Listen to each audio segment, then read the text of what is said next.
They're the greatest rock and roll band in the world. Welcome to WatchMojo.com, and today we're taking a look at the Rolling Stones' top 10 musical moments.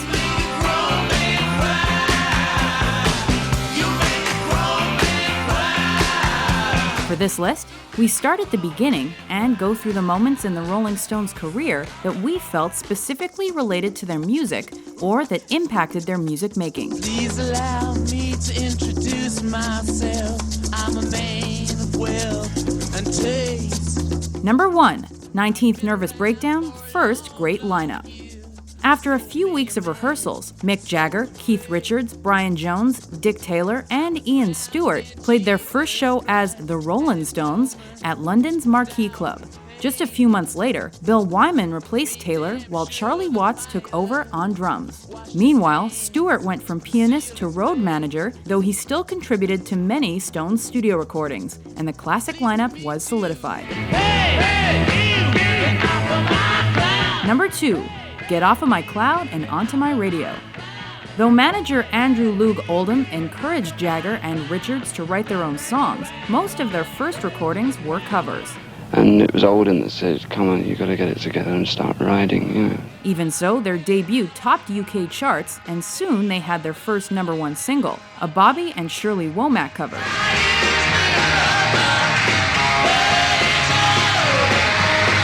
England's newest hitmakers then found international success when the Jagger-Richards penned I Can't Get No Satisfaction topped American charts and paved the way for Out of Our Heads to reach number 1 too. Are you any more satisfied now as far as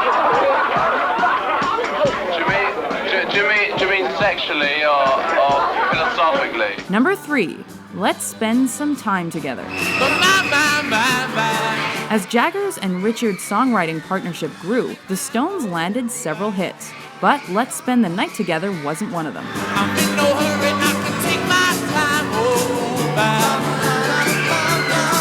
Its sexually suggestive lyrics prevented heavy radio airplay and prompted Ed Sullivan to request modifications.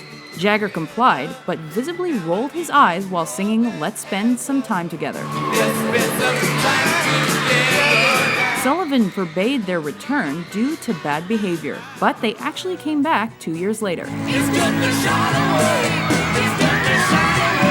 Number 4, Brian Jones Bears a Beast of Burden.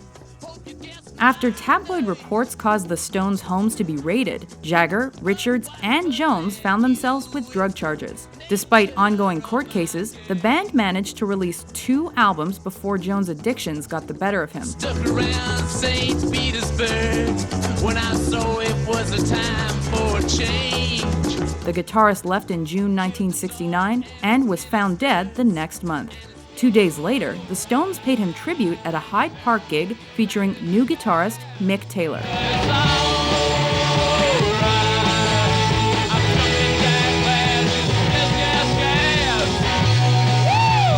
Number 5, No Sympathy for These Angels. There's so many of you.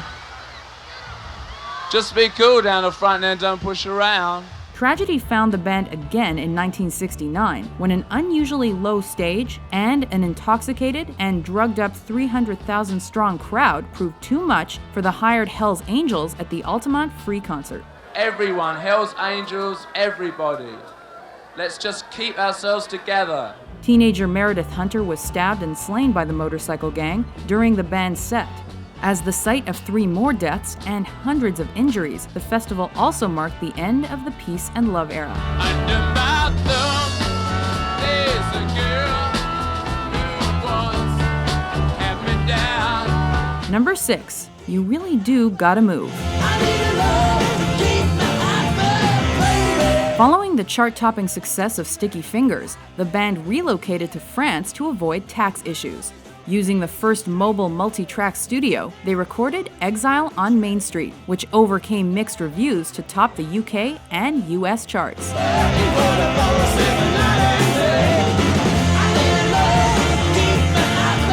It's now touted as one of the band's greatest efforts. Despite that success, the band's money problems and drug habits pushed Taylor to leave a few years later, and he was replaced by Ronnie Wood.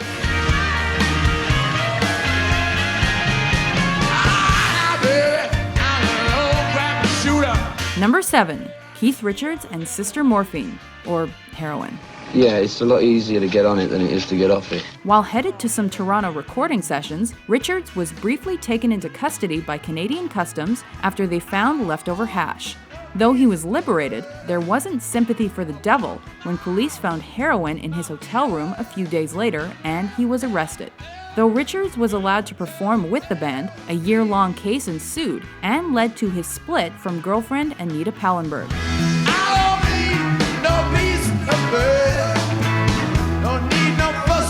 Number 8. Definitely not Shattered.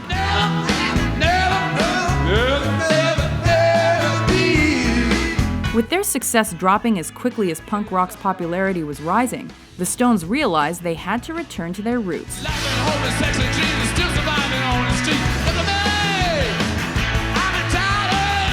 Thanks to the stripped-down but rowdy rock and roll of Some Girls, the band was back on the map.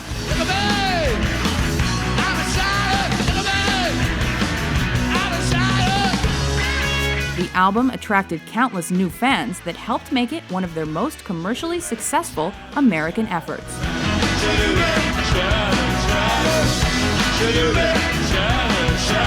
Number 9. The Stones get their satisfaction elsewhere.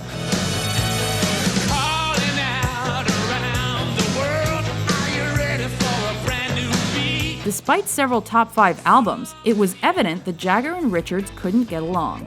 And after Jagger's solo endeavors and Stewart's unexpected death, the Stones thought things couldn't get any worse. However, mixed reviews for Dirty Work soon followed. While the members put aside their differences for the well-received top 5 record Steel Wheels, the subsequent tour was Wyman's last before retirement.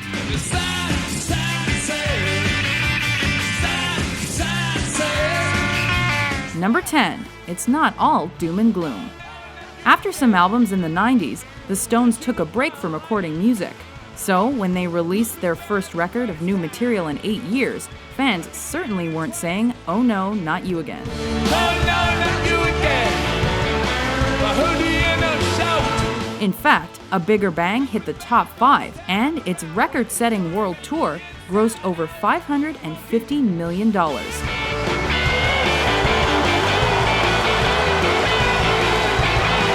Since then, the Stones have continued performing and celebrated their 50th anniversary with the 50 and Counting Tour in 2013. What's your favorite Rolling Stones moment? Be sure to subscribe to WatchMojo.com for more entertaining top 10s.